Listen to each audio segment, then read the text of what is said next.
Hello, you are watching the Restimators. We are on week number 5 in our early retirement journey. In November, we started a public account with $50,000 and every week we deposit $500. Our goal is to reach $700 in 10 years by maintaining an yearly return rate of 15%. Every Monday, we make changes to that account. If you want early access to these transactions, you can sign up for the retirement tracker. Link is in the description. I'm excited to share that we started a new position with Corsair Gaming, ticker symbol CRSR. This is a small company that IPO'd last year. They design hardware components for personal computers, mainly focused on gaming. They also own the Elgato brand, which manufactures hardware and some software for content creators. Personally, I use some of the Elgato's products for my home studio. Let's take a look at Corsair technical analysis. You are seeing Corsair daily charts on TradingView.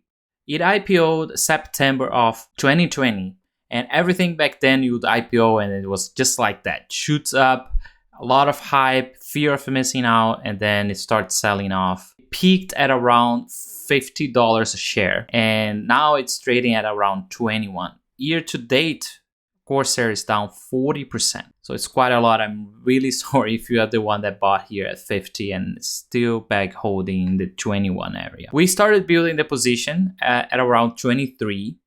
And since we've bought, it started selling off even more. I'm actually glad this is happening because the last thing I want to do is to establish a new position and see it shooting up and then I can't buy it anymore because the price is too high. I feel it's a great entry point. The RSI, which measures the relative strength index, it's sitting at around 26, which is pointing oversold for Corsair. Of course, this is not as easy as that. Every time it crosses here, it will start going back up. I like to look at that to identify entry points for my long-term holding. Let's take a look at the financials for Corsair. It's a profitable company.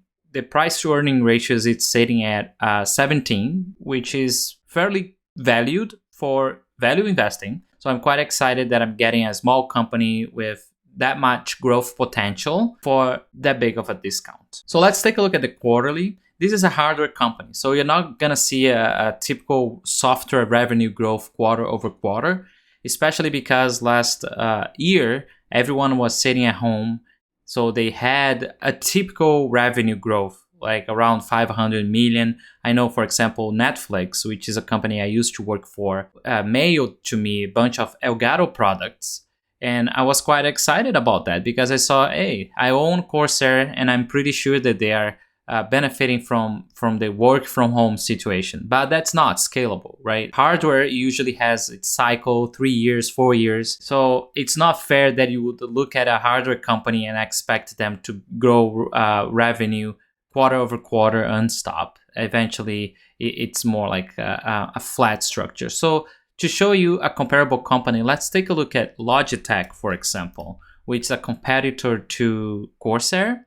And look at their financials and see what sort of like revenue we're looking at. It's a very similar, they're very correlated, right? Logitech and Corsair. So you can see on Q3 2020, they had the biggest revenue income probably ever in their history. So it's not scalable, right? Like if you look at the statistics for Logitech, the price to book, it's sitting at around 6. And remember, you want to buy things close to 1 if you want to pay a fair price, even under book value, which is smaller than 1. If we compare Logitech with Corsair, let's go back now there. So Corsair price to book ratio, it's sitting at 3, which is not super cheap, but for a growth company, I'm quite excited to be establishing a position around 3. If it starts going down, I'll keep buying more, averaging down my position.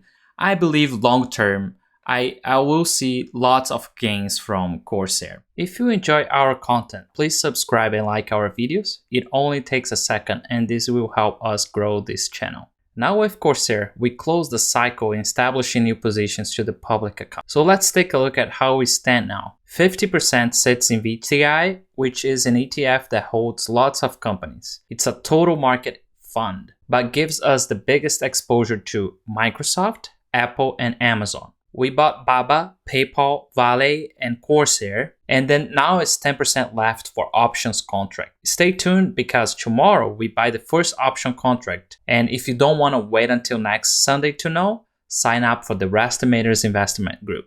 Link is in the description. Corsair is definitely the smallest company of the bunch. I just noticed that each week we've got a company that is smaller in terms of market capitalization, but that was not intentional. In general terms, the bigger the company, the harder it is for them to keep growing at a fast pace. So I'm quite excited about Corsair's future, and I believe that there's a lot of runway left for them. As we've seen, Logitech, which is in the same sector as Corsair, trades at around 13 billion market cap. To close us off, let's head back to the retirement tracker and check how we did this week. This week we lost about 3.57, while our personal SPY lost about 0.33%. Personal SPY is measuring how much money we would have if we had invested all our money in the S&P 500 index. Just this week, Alibaba sold off about 16%.